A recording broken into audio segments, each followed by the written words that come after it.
Hello students. आज का जो हम टॉपिक कवर करने जा रहे हैं आज की वीडियो में, तो वो हमारा बेयर विलिजर रीअरेंजमेंट और बेकमैन रीअरेंजमेंट, इन दो रिएक्शन के बारे में आज हम बात करेंगे कि ये दोनों रिएक्शन क्या होती है। बेयर विलिजर रीअरेंजमेंट जिसमें कि क्या हम सिंथेसाइज करते हैं, हम कीटोन टू एसिड की सिंथेसिस करते हैं, या साइक्लिक कीटोन अगर होगा तो उसमें इलेक्ट्रॉन की सिंथेसिस होगी। वहीं अगर हमारा बेकमैन रीअरेंजमेंट की अगर हम बात करें तो बेकमैन रीअरेंजमेंट में क्या होता है कि वहां पर हम जो एल्डोक्साइम है, हमारे ऑक्साइम से हम क्या सिंथेसाइज करते हैं, अमाइड को सिंथेसाइज करते हैं, ठीक है। या अगर साइक्लिक ऑक्साइम होगा तो साइक्लिक ऑक्साइम से हमारा जो है कीटोक्साइम से हमारा बनेगा लेक्टम बनेगा। तो आज इन दोनों रिएक्शन की, क्योंकि दोनों रिएक्शन सिमिलर सी हैं, एक में इलेक्ट्रॉन बनता है, एक में लेक्टम बनता है, एक में एस्टर बनता है, दूसरे में अमाइड बनता है, तो दोनों रिएक्शन सिमिलर सी है, दोनों की मैकेनिज्म सिमिलर सी है। तो आज हम दोनों रिएक्शन को इस वीडियो में लेंगे। चलिए तो शुरू करते हैं बेयर विलिजर रीअरेंजमेंट। अब बेयर विलिजर रीअरेंजमेंट क्या होता है, बहुत सिंपल सा है। बेयर विलिजर रीअरेंजमेंट के अंदर क्या होता है कि बेयर विलिजर रीअरेंजमेंट में जो भी आपका जो रिएजेंट रहेगा, जो भी आपकी रिएक्शन रहेगी, सपोज फॉर एग्जांपल मैं एक रिएक्शन ले लेता हूं आपका R1CO ये रिएक्शन होगी और हमारा एस्टर बनेगा R1COOR2, ये हमारा एस्टर बन गया। और ये किसकी प्रेजेंस में बनेगा, पर एसिड्स की प्रेजेंस में, ठीक है। RCOOH पर एसिड्स की प्रेजेंस में बनेगा। यहां पर आप क्या देख रहे हैं कि एक ऑक्सीजन जो है आपका एक्स्ट्रा है, एक ऑक्सीजन एक्स्ट्रा है, ये मैंने मार्क कर दिया है। तो इनको क्या बोलते हैं, पर एसिड्स की प्रेजेंस में ये रिएक्शन होगी।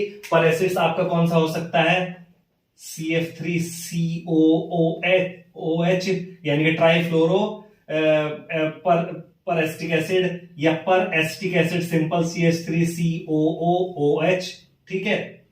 ये हो सकता है फिनाइल रिंग के साथ में हो सकता है आपका पर बेंजोइक एसिड COOOH, ठीक है, पर बेंजोइक एसिड। तो इन सब की प्रेजेंस में ये रिएक्शन आपकी होती है और आपका क्या बनता है, एस्टर की सिंथेसिस होती है। अब इसमें इसकी ये हो गई सिंपल रिएक्शन। तो इसमें कहां मूवमेंट हो रहा है इलेक्ट्रॉन का, जो आपका फंक्शनल ग्रुप, ये क्या है, अब हम इसको कह सकते हैं migration of A functional group from carbon two electron deficient oxygen. ये याद रखेंगे, migration of A functional group, it involve migration of A group from carbon two electron deficient, ठीक है।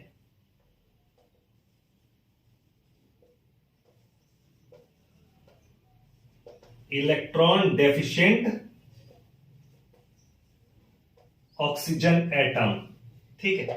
ये एक इंपॉर्टेंट चीज है कि इलेक्ट्रॉन डेफिशिएंट ऑक्सीजन एटम से पे कार्बन से two electron deficient oxygen atom पे आपका क्या हो रहा है, माइग्रेशन हो रहा है किसी भी फंक्शन ग्रुप का। जैसे सपोज इस R2 का माइग्रेशन हो रहा है, यहां पे ये क्या है, कार्बन है, और यहां पे ये इलेक्ट्रॉन डेफिशिएंट ऑक्सीजन के ऊपर चला गया कार्बन से हटके, ठीक है। तो ये माइग्रेशन इन्वॉल्व होता है इसके अंदर, ठीक है। बेयर विलिजर क्या है, माइग्रेशन ऑफ ए ग्रुप, या कह सकते हैं oxidation of ketone to ester. इसको दूसरा नाम क्या दे सकते हैं हम, oxidation of ketone to ester.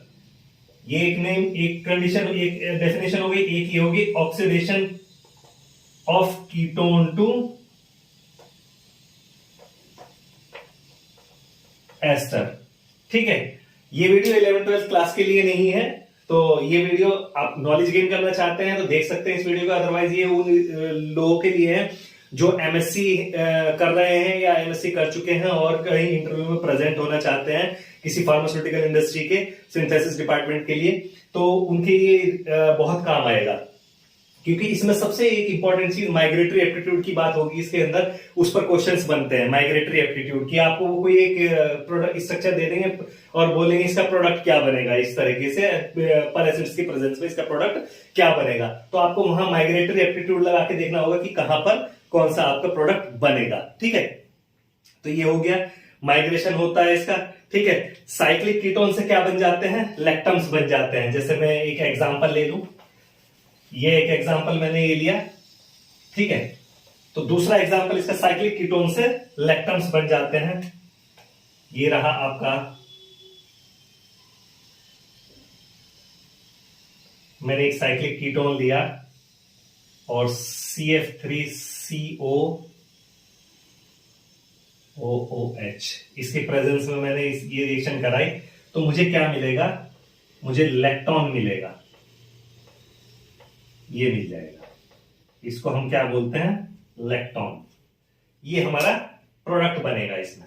ठीक है, तो इस तरीके से ये रिएक्शन होती है। अब इसकी मैकेनिज्म कैसे है, मैकेनिज्म आपकी इसकी एसिड कैटालाइज मैकेनिज्म होती है। तो अब हम मैकेनिज्म को लेंगे। ठीक है,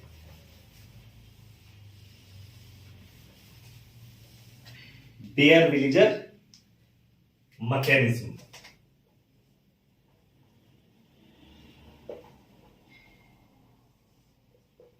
ठीक है, अब इस बेयर-विलिजर रीअरेंजमेंट BVR मैकेनिज्म। ठीक, तो सिंपल सा हम ले लेते हैं अपना R1 C double bond O R2। तो यहां पर सबसे पहले क्या होगा कि आपका एसिड, इसको ये एसिड की प्रेजेंस में रिएक्शन हो रही है, एसिड की प्रेजेंस में रिएक्शन होगी। तो सबसे पहले क्या होगा कि आपके बॉन्ड का माइग्रेशन होगा इस तरफ, और यहां से लोन पेयर जो है वो अटैक करेंगे यहां पे और इसको OH को ले लेंगे, तो ये पॉजिटिव चार्ज यहां पे आ जाएगा। मैं बना देता हूं, R1 OH R2, और इस कार्बन पर क्या आ गया, पॉजिटिव चार्ज आ गया। देन इसके बाद आपका क्या होगा कि अब आपका पर एसिड्स जो है RCOOH,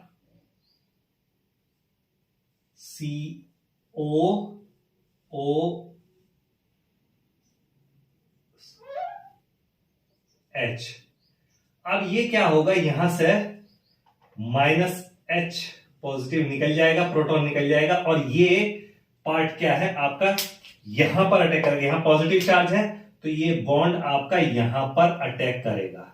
ठीक है, तो अब क्या होगा, अब हमारे पास जो मोइटी बनेगी वो इस तरह से बन जाएगी, R1 COH R2 OOCOR, ये हमारा यहां पर बन गया। अब यहां से क्या होता है कि इसके बाद जो सिंपल सी मैकेनिज्म होगी, आपका ये बॉन्ड यहां माइग्रेट करेगा। ठीक है, और ये बॉन्ड इस टूटेगा और यहां पे ये R2 यहां माइग्रेट करेगा और ये लेके निकल जाएगा। जो इस पे लोन पेयर आएगा वो यहां से क्या करेगा, प्रोटॉन जो रिलीज हो रहा है उसको एब्स्ट्रैक्ट कर देगा। ठीक है, तो आपका प्रोडक्ट क्या बनेगा, यहां पर आपका प्रोडक्ट बनेगा, एक तो आप देखिए कि निकला क्या, निकला हमारा RCOO माइनस RCOOH। ठीक है, अब R2 का माइग्रेशन हो गया ऑक्सीजन के ऊपर और ये बॉन्ड यहां आ गया। ठीक, तो R1 C डबल बॉन्ड हो गया ये, और ये R2 का माइग्रेशन कहां हो गया, ऑक्सीजन के ऊपर। ऑक्सीजन इस कार्बन से जुड़ा है तो ऑक्सीजन के ऊपर हो गया R2 का माइग्रेशन, ये आपका प्रोडक्ट बन गया।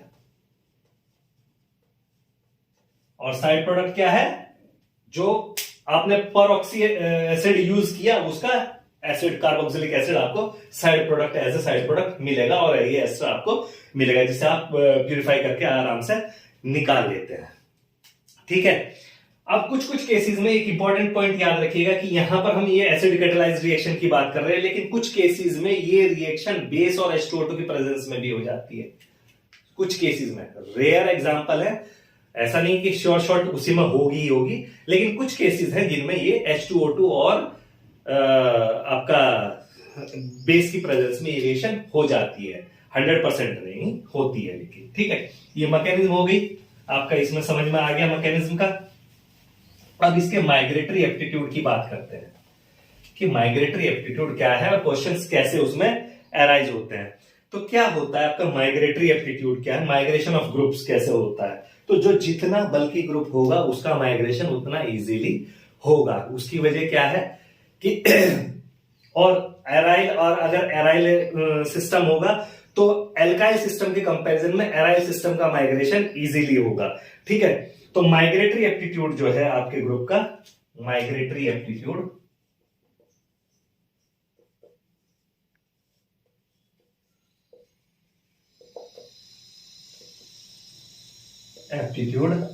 वो नॉर्मली क्या होता है कि इन केस ऑफ एल्काइल की मैं बात कर रहा हूं, तो tertiary is more migratory than secondary, is more migratory than primary than methyl. ये इसका माइग्रेटरी सीक्वेंस है। अब फॉर एग्जांपल इसको समझने के लिए मैं क्या करता हूं कि एक मैं CH3 होल थ्राइस C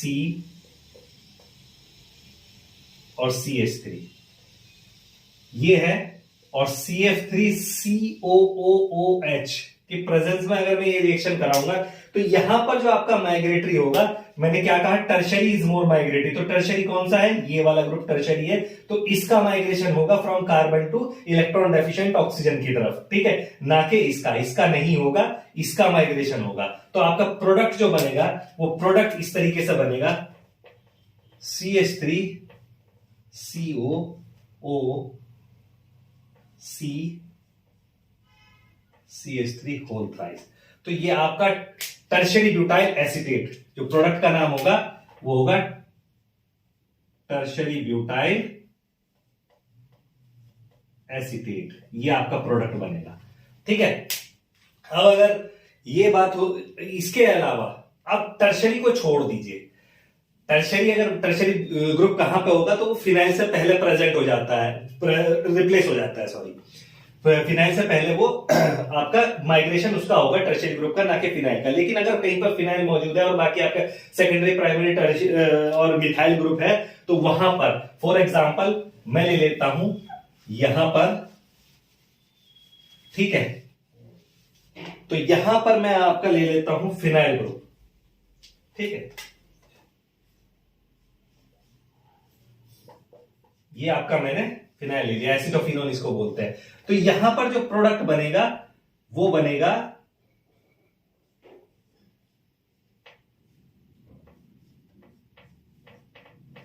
ये प्रोडक्ट बनेगा आपका। तो माइग्रेशन जो होगा वो इस ग्रुप का माइग्रेशन होगा, ना कि इस ग्रुप का, ठीक है। यहां पर अगर इसके बजाय आपका सेकेंडरी भी रहता है, ये CH3 होल ट्वाइस होता, तो भी ये ग्रुप माइग्रेट नहीं करेगा, माइग्रेट यही करेगा, ठीक है। लेकिन अगर टर्शरी ब्यूटाइल रहता तो माइग्रेशन जो होता वो टर्शरी ब्यूटाइल का होता, और जो बनता आपका बेंजोएट बनता, तब एसीटेट नहीं बनता। अब ये बन गया फिनाइल एसीटेट, ठीक है। इसको क्या बोलते हैं हम, फिनाइल एसीटेट, ठीक है। तो ये हो गया इसका माइग्रेटरी एप्टीट्यूड। अब माइग्रेटरी एप्टीट्यूड में भी सपोज मान लो वहां पर फिनाइल ग्रुप ही आ रहा है, ठीक है, वहां पर सिर्फ दोनों तरफ फिनाइल ग्रुप ही है, तब माइग्रेटरी एप्टीट्यूड आप कैसे चेक करेंगे कि भैया इसका माइग्रेटरी एप्टीट्यूड क्या है। तो फिनाइल के केस में इलेक्ट्रॉन डोनेटिंग ग्रुप अगर लगा होगा, ठीक है, तो इलेक्ट्रॉन डोनेटिंग ग्रुप क्या माइग्रेशन को एनहांस करता है, सपोर्ट करता है माइग्रेशन को, जबकि इलेक्ट्रॉन विड्रॉइंग ग्रुप माइग्रेशन को सपोर्ट नहीं करता। वो आपने प्राइमरी, सेकेंडरी, टर्शरी में केस में भी देख लिया होगा कि इलेक्ट्रॉन डोनेटिंग लगे हैं तो आपका जो टर्शरी वाला है वो जल्दी माइग्रेट हो रहा है। इसी तरीके से आपका जो फिनाइलिक सिस्टम है, एराइल सिस्टम है, एराइल सिस्टम के अंदर भी अगर आपका कोई सब्स्टिट्यूशन उसकी रिंग में सब्स्टिट्यूशन अगर इलेक्ट्रॉन डोनेटिंग है ऑर्थो पैरा पोजीशन पर, तो वो उसको वो करेगा। मैं एग्जांपल के तौर पर माइग्रेटरी एप्टीट्यूड के लिए ले लेता हूं आपका पैरा पोजीशन सब्स्टिट्यूटेड। तो इसमें माइग्रेटरी एप्टीट्यूड जो होगा पैरा एनिसाइल, इसका सब ज्यादा होगा, ठीक है। पैरा एनिसाइल के बाद होगा पैराटोलाइल, टोलाइल, इसके बाद पैराटोलाइल के बाद आपका आ जाएगा फिनाइल, और फिनाइल के बाद आपका जो आ जाएगा वो आ जाएगा पैराक्लोरोफिनाइल, ठीक है। Then last para nitro phenyl, ठीक है। तो इलेक्ट्रॉन विड्रॉइंग लग रहा है तो ये माइग्रेशन उसका कम हो रहा है एज कंपेयर टू फिनाइल, और अगर इलेक्ट्रॉन डोनेटिंग लग रहा है तो फिनाइल के कंपैरिजन में उसका माइग्रेशन इजीली हो रहा है, उसका पहले हो रहा है। तो इस तरह का रहेगा इसका माइग्रेटरी एप्टीट्यूड, ठीक है। तो अब इनका कहां कहां यूज होता है, तो ये क्वेश्चन आता है, ये एप्लीकेशंस क्या है बेयर विलिजर रिएक्शन की।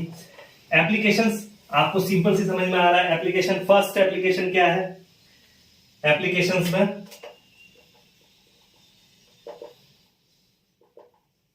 एप्लीकेशंस, फर्स्ट एप्लीकेशन क्या है, सिंथेसिस ऑफ एस्टर,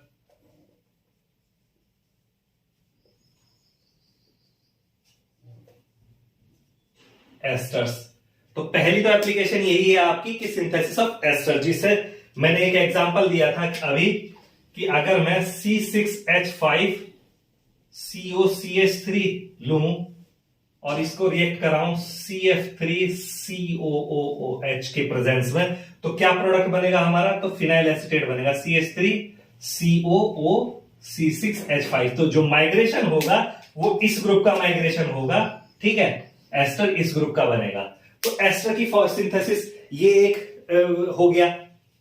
अब क्या होता है कि कहीं कहीं हमारे अल्फा बीटा डाइकीटोन्स कंपाउंड भी होते हैं, दो एडजेसेंट पोजीशन पर डाइकीटोन्स होते हैं, तो उनसे यही रिएक्शन अगर हम करेंगे तो उनसे क्या बन जाएगा, एनहाइड्राइड, सिंथेसिस ऑफ एनहाइड्राइड्स,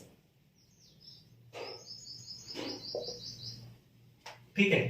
तो इसका एग्जांपल सिंथेसिस ऑफ एनहाइड्राइड्स में CH3 C double bond O C double bond O CH3, ठीक है। ये डाइकीटो कंपाउंड है और इसकी रिएक्शन हमने की किसकी प्रेजेंस में, CF3COOH की प्रेजेंस में हमने इसकी रिएक्शन की।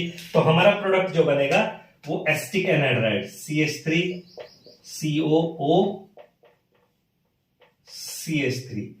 अब क्या होगा कि किसी एक ग्रुप का, किसी एक पर्टिकुलर कार्बोनिल को मान के चलेंगे और दूसरा कार्बोनिल ग्रुप जो है वो पूरा रिप्लेस हो जाएगा ऑक्सीजन पर, carbon two electron deficient oxygen के ऊपर माइग्रेट हो जाएगा।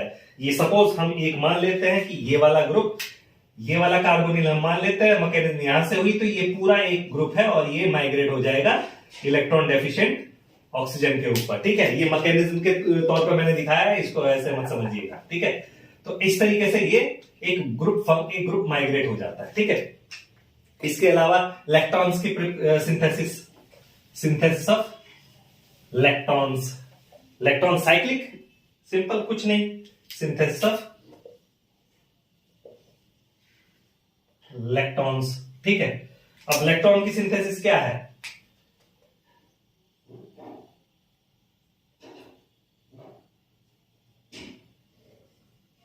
साइक्लोहेक्सेनोन लिया, उसकी रिएक्शन कराई, तो प्रोडक्ट हमारा क्या बनेगा,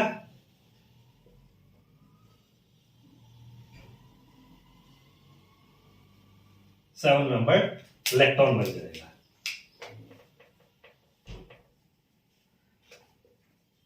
CF3COOH, मैकेनिज्म सेम ही रहेगी। तो इस तरीके से हमें साइक्लोहेक्सेनोन से लैक्टोन मिल जाएगा, ठीक है। अगर ये इसमें भी यहां पर अगर एक चीज देखने वाली रहेगी कि सपो अभी ये बना, ठीक है, अभी ये बना, अगर यहां पर मैं कर दूं इस तरीके से, यहां तो दोनों सिमिलर है, लेकिन अगर मैं यहां पर कोई बल्की ग्रुप डाल दूं सपोज, तो अब भैया माइग्रेशन यहां पर होगा, तो हमारा जो प्रोडक्ट बनेगा वो प्रोडक्ट इस तरीके से बनेगा।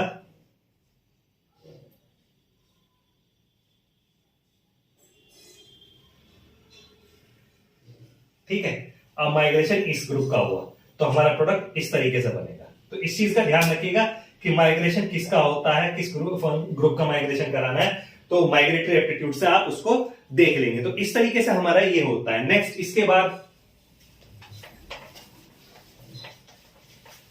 बेयर विलेजर रीअरेंजमेंट आपका फिनिश हो गया है।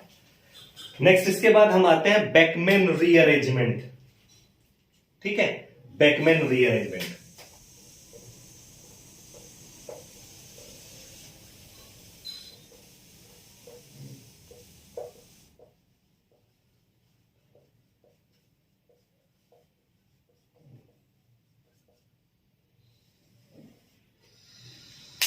अब हम पढ़ेंगे बेकमैन रीअरेंजमेंट। तो जैसे मैंने बेयर विलेजर के लिए बताया कि इलेक्ट्रॉन डेफिशिएंट ऑक्सीजन के ऊपर माइग्रेशन होता है फंक्शनल ग्रुप का या ग्रुप का from carbon two electron deficient oxygen के ऊपर। अब यहां पर क्या होता है, यहां पर माइग्रेशन होता है from carbon two electron deficient nitrogen. Electron deficient nitrogen के ऊपर होता है कार्बन से, और ये किस में होता है, ऑक्साइम्स के अंदर।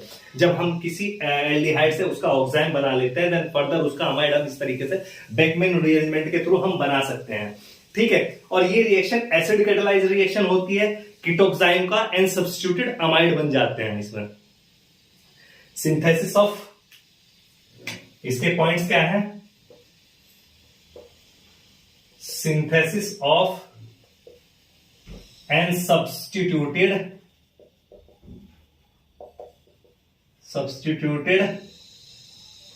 amides from कीटोक्साइम्स। ठीक है, एक पॉइंट ये हो गया, कीटोक्साइम्स इंपॉर्टेंट है। दूसरा पॉइंट क्या हो गया, इन्वॉल्व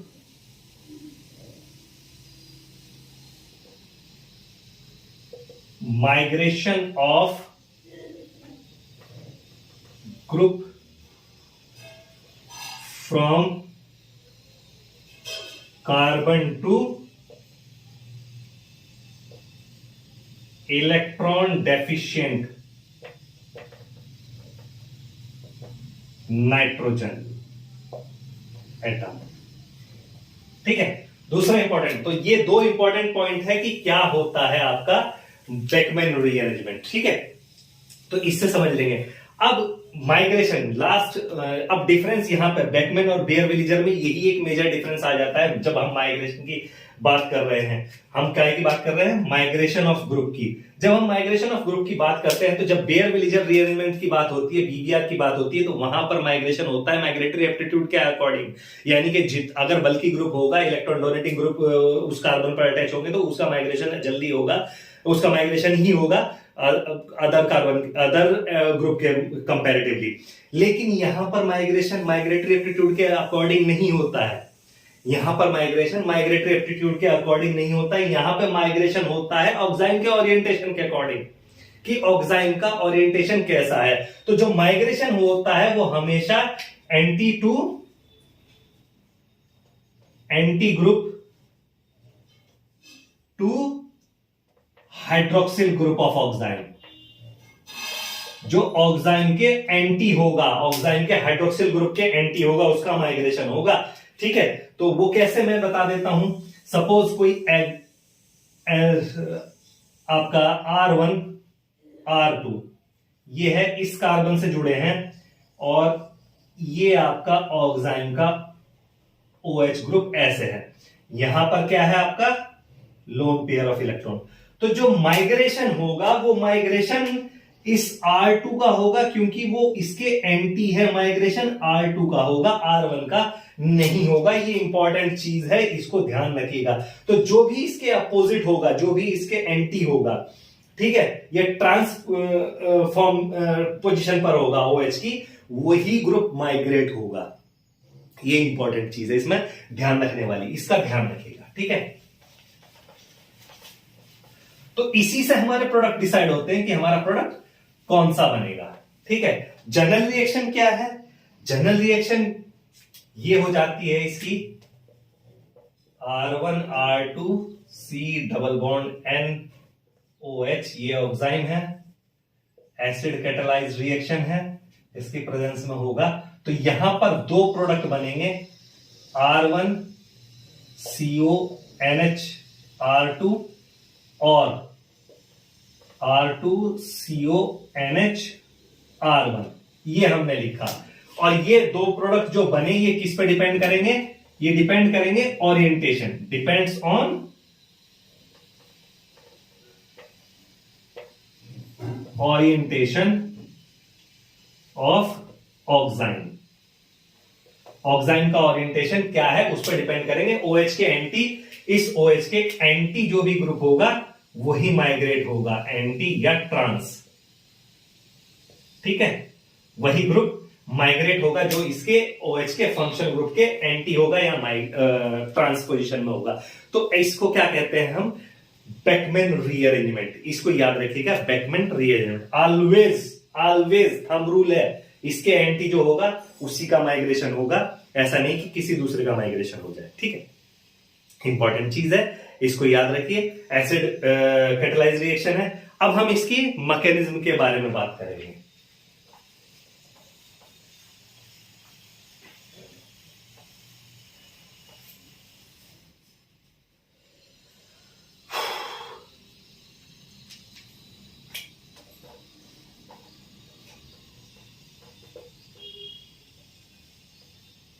मैकेनिज्म बहुत सिंपल है, कुछ नहीं है। ठीक है, R1 R2 C NOH। ठीक है, ये एसिड कैटालाइज्ड है, H पॉजिटिव, यहां से लोन पेयर इस पर अटैक करेंगे। ठीक है, और माइनस वाटर निकल जाएगा हमारा। ठीक, तो हमारा क्या बनेगा यहां पर फिर? R1 R2 N। अब इस पे आ गया पॉजिटिव चार्ज। क्या हो गया? इस पे आ गया है पॉजिटिव चार्ज। तो अब यहां से क्या होगा? ये एक ग्रुप इधर माइग्रेट करेगा और ये पॉजिटिव चार्ज ट्रांसफर हो जाएगा इस तरफ। तो यहां से क्या बनेगा? यहां से हमारा बना R1 C positive charge double bond N और ये आ गया R2। ठीक है, इसके बाद क्या होगा? अगेन वाटर का अटैक होगा, H2O का अटैक होगा। तो हमारे पास ये H2O का लोन पेयर यहां पे अटैक करेगा और तो हमारे पास जो बनेगा वो क्या बन जाएगा? वो बन जाएगा ये R1 CO। ठीक है, मैं H और H ऐसे करके लिख लेता हूं, डबल बॉन्ड N R2। अब यहां पर क्या होगा? फिर से फर्दर जो आपका ये बॉन्ड यहां माइग्रेट करेगा, तो ये बॉन्ड क्या करेगा? ये बॉन्ड यहां आपका नाइट्रोजन की तरफ मूवमेंट होगा और नाइट्रोजन का लोन पेयर क्या करेगा? यहां से। ठीक है, यहां से आपका ये पॉजिटिव चार्ज है तो ये यहां पे गया, पॉजिटिव चार्ज यहां ट्रांसफर होगा ना, तो माइनस, और ये माइनस आपका प्रोटॉन लेके निकल गया। मैं इसको यहीं पे निकाल देता हूं H पॉजिटिव। ठीक है, तो ये पार्ट आपका हट जाएगा फिर। ठीक है, अब क्या होगा? तो ये लोन पेयर ऑफ इलेक्ट्रॉन क्या करेंगे? अब यहां माइग्रेट करेंगे और यहां से जो प्रोटॉन निकलेगा उसको एब्स्ट्रैक्ट कर देंगे और क्या बन जाएगा हमारा प्रोडक्ट? प्रोडक्ट आपके सामने है, R1 C double bond O NH R2। ये हमारा प्रोडक्ट अमाइड बन गया। ठीक है, तो ये इसकी मैकेनिज्म है, बहुत सिंपल सी मैकेनिज्म है, कोई डिफिकल्टी नहीं है।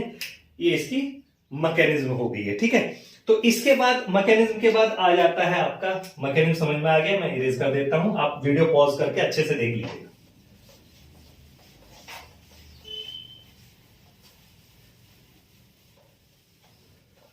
और याद रखिएगा ओरिएंटेशन के अकॉर्डिंग ही आपका क्या होगा, माइग्रेशन होगा। जो एंटी में रहेगा OH फंक्शनल ग्रुप के, वही ग्रुप माइग्रेट होगा। ठीक है, अब एप्लीकेशन क्या है, आइसोक्विनोलिन की सिंथेसिस हम इस मेथड से कर सकते हैं। ठीक है, लैक्टम हम इस मेथड से सिंथेसाइज कर सकते हैं। Applications,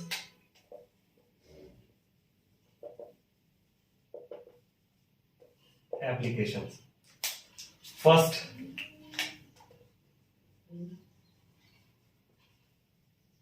synthesis of isoquinoline. तो आइसोक्विनोलिन की सिंथेसिस कैसे होती है भैया, सिनेमेल्डिहाइड लेंगे, उसका ऑक्साइम बना लेंगे। ठीक, तो सिनेमेल्डिहाइड का ऑक्साइम बन गया हमारा।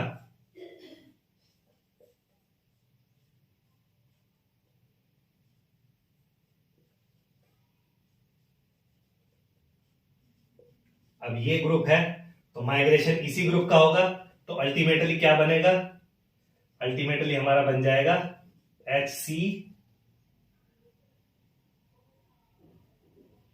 ठीक है, HC, इसको यहां पूरा माइग्रेट करने के बाद मैं दिखा देता हूं, N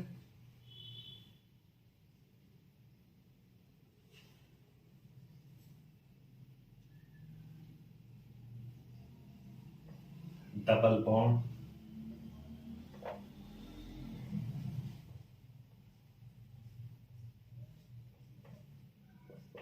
ये फिनाइल ग्रुप बन गया। ठीक है, ये फिनाइल ग्रुप बन गया, जो कि अब मैं इसको ऐसे भी लिख सकता हूं कि इसको OH कर दूं, NH रहेगा, इसको OH कर दूं, ऐसे भी कर सकता हूं मैं इसको CH डबल बॉन्ड N,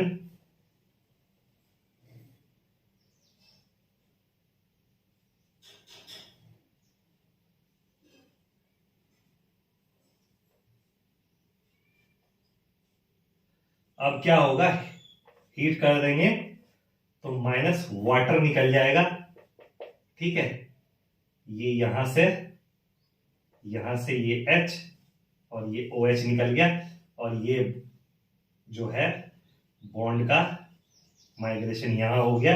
तो अल्टीमेटली हमें जो प्रोडक्ट मिलेगा, वो प्रोडक्ट में यहां लिख देता हूं, वाटर निकलने के बाद जो प्रोडक्ट मिलेगा वो मिलेगा हमें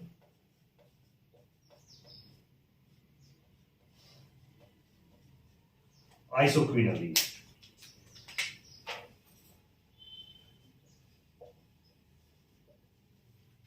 ठीक है, ये हमारा प्रोडक्ट मिलेगा आइसोक्विनोलिन। तो आइसोक्विनोलिन की सिंथेसिस हम कर सकते हैं, लैक्टम की सिंथेसिस हम कर सकते हैं। अच्छे से देख लीजिए, वीडियो पॉज करके देख लीजिएगा कि कैसे कैसे मैंने क्या किया है मैकेनिज्म में। ठीक है, सेकेंड सिंथेसिस ऑफ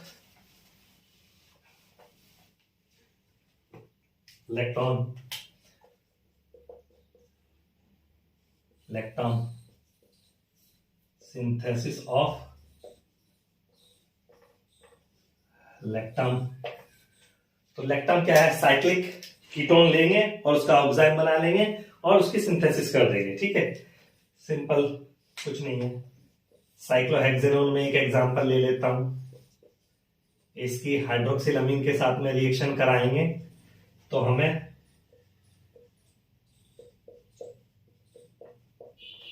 अब ये पार्ट एंटी आ रहा है, तो भैया माइग्रेशन इधर से हो जाएगा। ठीक है, तो हमारे पास प्रोडक्ट जो बनेगा वो क्या प्रोडक्ट बनेगा,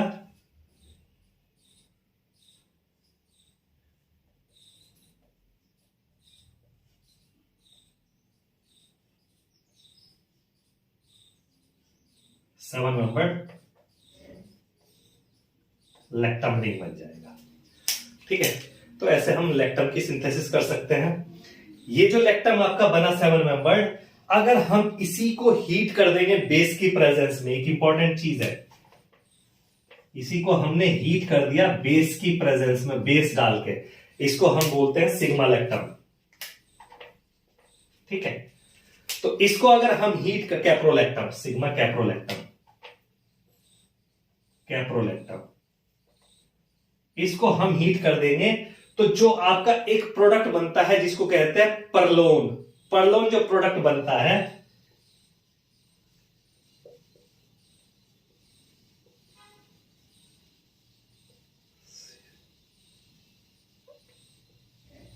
पॉलीमराइज ये हो जाता है, ये एक पॉलीमर है, इसका नाम है परलोन। ये एक पॉलीमर है जो कि आपकी टेक्सटाइल इंडस्ट्री में यूज होता है। तो अगर आपसे कोई परलोन की सिंथेसिस पूछे तो बेकमैन रीअरेंजमेंट बता दीजिएगा। कैप्रोलेक्टम बनाएंगे, उसको हीट कर देंगे बेस की प्रेजेंस में, परलोन बन जाएगा, परलोन बन जाएगा, जो कि आपका टेक्सटाइल इंडस्ट्री में यूज होता है, यूज इन टेक्सटाइल इंडस्ट्री। ठीक है, तो आज की वीडियो में हम इतने ही, ये दो रिएक्शन, बेयर विलेजर रीअरेंजमेंट और बेकमैन रीअरेंजमेंट रखते हैं। उम्मीद करता हूं आपको वीडियो पसंद आया होगा। भाई हम बहुत मेहनत करते हैं, तो आप वीडियो को लाइक करें, शेयर करें, चैनल को सब्सक्राइब करें। आज के लिए इतना ही, धन्यवाद।